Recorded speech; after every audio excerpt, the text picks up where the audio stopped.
Good morning students. 11वीं वाले बच्चे, सिद्धि हिंदी विद्यालय की इस ऑनलाइन क्लासेस में आपका हार्दिक स्वागत है। अब बच्चों, यहाँ पे हमारा ये जो लेसन चल रहा है, ये जो पाठ है नमक का दारोगा, जिसके रचयिता है प्रेमचंद, और जो साहित्य प्रकार है ये कहानी है। तो इस पाठ के भीतर हम लोगों ने देखा कि जो मुंशी का बेटा है जिसका नाम वंशीधर है, जिसको दारोगा के पद पे ये नौकरी अच्छी सी मिलती है, लेकिन वो ईमानदार है, और पंडित आलोपी दिन जिनको धन के ऊपर ज़्यादा विश्वास है, और आखिरकार यहाँ पे आलोपी दिन नमक की हेर फेर करते हैं और इसके बदले में वंशीधर उनको पकड़ लेते हैं, जेल में डाल देते हैं। कोर्ट में यहाँ पे लक्ष्मी की जीत होती है और आलोपी दिन यहाँ पे जीत जाते हैं, वंशीधर हार जाते हैं। आखिरकार एक हफ्ते में उनको नौकरी वंशीधर को छोड़नी पड़ती है।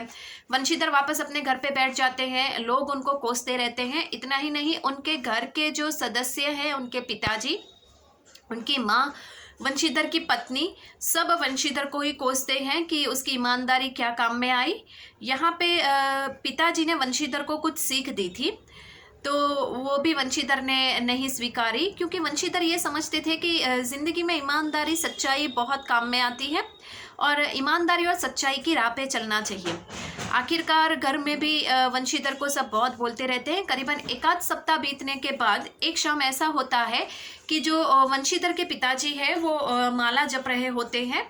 ठीक उसी समय उनके द्वार पर एक सज धज कर एक रथ आया हुआ रुक जाता है, जिसमें से आलोपी दिन नीचे उतरते हैं। उनके साथ बहुत सारे चौकीदार, पहरेदार भी होते हैं, और ये देखकर जो वंशीधर के पिताजी है वो चौंक जाते हैं और उठ के तुरंत ही द्वार के पास आलोपी दिन को लेने के लिए पहुंच जाते हैं। और फिर आखिरकार ऐसा होता है कि फिर उनको घर में बुलाते हैं, बिठाते हैं, और जो आलोपी दिन है वो वंशीधर से बातचीत करते हैं।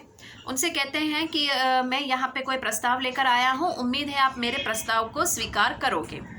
अब यहाँ पे वंशीधर ये सोच रहे थे कि मेरी नौकरी चली गई तो यहाँ मेरी हालात, मेरी परिस्थिति को देखकर उसके ऊपर हंसने के लिए आए होंगे, या फिर मुझे दो बातें सुनाने के लिए या कुछ समझाने के लिए आए होंगे, या फिर कुछ ना कुछ तो वजह रही होगी तभी ये इंसान यहाँ आया है, वरना ऐसे नहीं आता।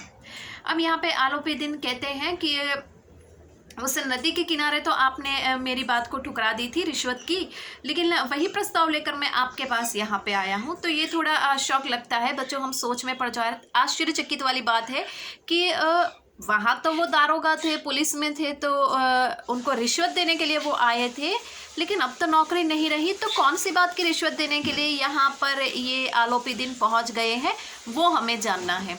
तो बच्चों, अब थोड़ा सा बाकी है, ये पाठ हम ख़त्म कर लेते हैं। वंशीधर बोले, मैं किस योग्य हूँ, किंतु जो कुछ सेवा मुझसे हो सकती है उससे त्रुटि न होगी। त्रुटि यानी गलती, खामी। आलोपी दिन ने एक स्टैंप लगा हुआ पत्र निकाला और उसे वंशीधर के सामने रखकर बोले, इस पद को स्वीकार कीजिए और अपने हस्ताक्षर कीजिए। मैं ब्राह्मण हूँ, जब तक यह सवाल पूरा न कीजिएगा द्वार से न हटूंगा। मुंशी वंशीधर ने उस कागज को पढ़ा तो कृतज्ञता से आंखों में आंसू आ गए।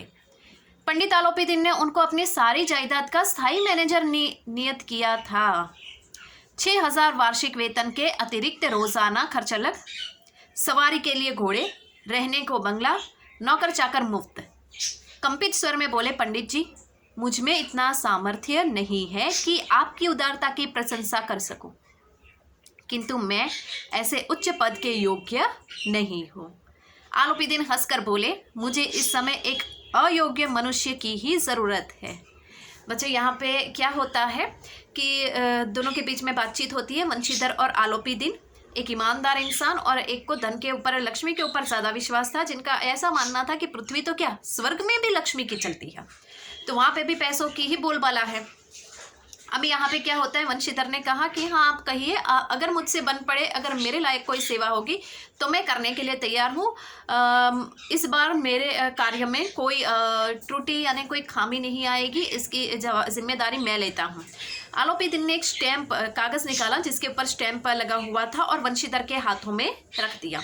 वंशीधर वो पढ़ने लगे, जिसमें लिखा हुआ था कि वो अपने इस जायदाद के, स्थायी जायदाद के मैनेजर के रूप में वंशीधर को नियुक्त करते हैं।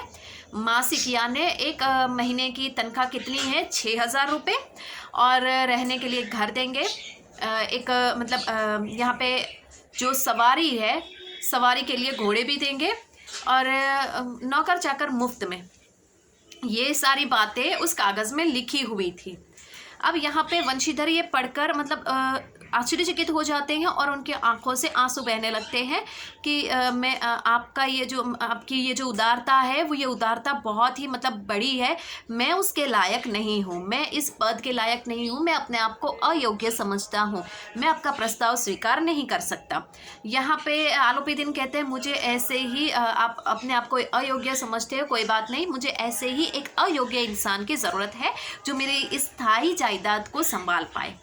अब यहाँ पे जो आलोपीदीन है, ये आलोपीदीन थोड़े से चतुर इंसान, थोड़े नहीं बहुत ज़्यादा चतुर इंसान है। वो पाठ के अंत में मैं आपको बताऊंगी। वंशीधर ने गंभीर भाव से कहा, यो मैं आपका दास हूँ, दास यानी सेवक, नौकर। आप जैसे कीर्तिवान सज्जन पुरुष की सेवा करने के लिए सौभाग्य की बात है, किंतु मुझ में न विद्या है, न बुद्धि, न वह स्वभाव जो इन त्रुटि की पूर्ति कर देता है। त्रुटि यानी खामी। ऐसे महान कार्य के लिए एक बड़े मर्मज्ञ अनुभवी मनुष्य की जरूरत है। मर्मज्ञ यानी मर्म को जानने वाला, मर्मज्ञ यानी मर्मज्ञानी, मर्म को जानने वाला कोई ज्ञानी। तो यहाँ पे वंशीधर कहते हैं कि आप जिस कार्य के लिए मुझे रखना चाहते हो वो कार्य के लिए मैं अयोग्य हूँ। आपको उस पद के लिए ऐसे कोई मर्मज्ञानी यानी बहुत ही ज्ञानी इंसान को रखना चाहिए। मेरे पास ना बुद्धि है, मेरे पास ना ज्ञान है, मेरा स्वभाव भी ऐसा नहीं है जो मेरी ये वस्तु, ये जो बुद्धि है, मेरा ज्ञान है, मेरा स्वभाव मेरी इन खामियों को मिटा सके। ऐसा मेरे पास कुछ नहीं है कि जिसको देखकर आप मुझे इस अस्थाई मिलकत के लिए, अपने जायदाद के लिए मुझे एक मैनेजर के रूप में नियुक्त करें। मेरे पास ऐसा कुछ नहीं है, तो आप मुझे माफ़ कीजिए, मैं आपका प्रस्ताव स्वीकार नहीं कर सकता। आलोपीदीन ने कलमदान से कलम निकाली और उसे वंशीधर के हाथ में देकर बोले, न मुझे विद्वता की चाहत है, न अनुभव की, न मर्मज्ञाति, न कार्यकुशलता की। इन गुणों के महत्व का परिचय खूब पा चुका हूँ। अब सौभाग्य और सुअवसर ने मुझे यह मोती दे दिया है जिसके सामने योग्यता और विद्वता की चमक फीकी पड़ गई है। ये वाक्य याद रखिएगा। ये वाक्य कौन बोल रहा है? आलोपीदीन। यह कलम लीजिए, अधिक सोच विचार न कीजिए, दस्तखत कर दीजिए। परमात्मा से यही प्रार्थना है कि वह आपको सदैव नदी के किनारे वाला बेमुरौवत उदंड कठोर परंतु धर्मनिष्ठ दारोगा बनाए रखे। अब यहाँ पे क्या होता है, आलोपीदीन जो है, ये आलोपीदीन कलमदान में से कलम उठाते हैं और वंशीधर के हाथ में थमा देते हैं। आप ज़्यादा ना सोचिए, इसके ऊपर हस्ताक्षर कर दीजिए। तो यहाँ पे ये जो वंशीधर है, वंशीधर यहाँ पे उन्होंने जिस प्रकार से कहा था कि मेरे पास ज्ञान नहीं है, मेरे पास ऐसा स्वभाव नहीं है, कुछ नहीं है जिसको देखकर आप मुझे ये पद दे, तो आलोपीदीन ने बहुत अच्छी बात बताई कि मुझे वो ज्ञान की ज़रूरत नहीं, मुझे वो वहाँ पे मर्मज्ञात की ज़रूरत नहीं, मुझे वो कार्यकुशलता की ज़रूरत नहीं है, मुझे कुछ नहीं चाहिए। मुझे जो मोती ईश्वर ने दिया है बस मुझे वही मोती चाहिए, ईमानदारी वाला। क्यों? क्योंकि अब तक इतने समय से आलोपीदीन को कोई ऐसा इंसान नहीं मिला था जो ईमानदार हो, जो सच्चाई की राह पे चलता हो और अपनी स्थायी जायदाद की अपनी प्रॉपर्टी के लिए किसी इंसान को मैनेजर बनाना, जो वफादार हो, ऐसा ही इंसान चाहिए उनको। बेईमान इंसान तो मतलब क्या, कहाँ से क्या घोटाला कर दे क्या मालूम पड़े। लेकिन यहाँ पे आलोपीदीन बड़े चतुर, मैंने आपको बताया था ना कि मैं आपको बताऊंगी, आलोपीदीन चतुर इंसान है क्योंकि अब तक तो उनके वो ईमानदार इंसान नहीं मिला। अब ये ईमानदार इंसान मिला है जो उनकी स्थायी प्रॉपर्टी को संभाल के रखे। ईमानदार इंसान की यहाँ पे एक अलग पहचान बताई गई है। अब यहाँ पे उन्होंने कहा कि मेरी ये जो लक्ष्मी है, अर्थात मेरा ये जो सोच है, मेरी सोच के सामने आपने मुझे नीचा दिखा दिया। क्यों? क्योंकि अच्छाई और ईमानदारी आज भी जीवित है। आपको आपकी ईमानदारी का ही फल मिला। आप ज़्यादा, मैं भगवान से यही प्रार्थना करता हूँ कि भगवान ईश्वर आपको हमेशा सदैव यानी हमेशा, जो नदी किनारे पर मैंने जिस इंसान को देखा था, ऐसा इंसान के भीतर जो ईमानदारी मैंने देखी थी, वो ईमानदारी हमेशा के लिए आप में बरकरार रहे, आप वो बने रहें। इसके बाद यहाँ पे वंशीधर की आंखें डबडबा आई। हृदय से संकुचित पात्र में इतना एहसास न समा सका। एक बार फिर पंडित जी की और भक्ति और श्रद्धा की दृष्टि से देखा और कंपित हुए हाथ से मैनेजर के कागज पर हस्ताक्षर कर दिए। आलोपीदीन ने प्रफुल्लित होकर उन्हें गले लगा लिया। बच्चों, पाठ यहाँ पे ख़त्म होता है। अब यहाँ पे क्या होता है कि रोते हुए यहाँ पे वंशीधर ने कलम हाथ में लेकर वो जो स्टैम्प पेपर लगा हुआ जो है उसके ऊपर उन्होंने मैनेजर के जो प्रस्ताव लेकर आए थे आलोपी दिन, उसके ऊपर उन्होंने हस्ताक्षर कर दिए। यहाँ पे ये पाठ खत्म होता है और आलोपी दिन जो है वो वंशीधर को गले लगा लेते हैं। एक बात मैं आपको बता दूं बच्चों, ये पाठ जो आप 11वीं में पढ़ रहे हो, ये पाठ मैंने करीबन 8वीं में पढ़ा था हिंदी में।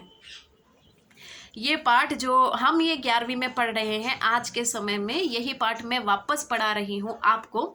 जब मैं 8वीं में थी तब, तो ये पाठ कितना पुराना है और काफ़ी समय से ये हिंदी भाषा के साथ जुड़ा हुआ है। तो आप समझ सकते हैं कि प्रेमचंद किस प्रकार से कहानी के क्षेत्र में कैसे बड़े दिग्गज साहित्यकार रहे होंगे और उनकी ये जो कहानियाँ होती है, ये कहानियाँ बहुत अच्छी होती हैं। अब यहाँ पे ये पाठ हमने पढ़ा बच्चों, तो ये पाठ से हमें क्या सीख मिलती है कि जीवन में हम हमेशा सोचते हैं सच बोलेंगे तो मार पड़ेगी, सच बोलेंगे तो ऐसा होगा, यहाँ पे इस तरह से होगा।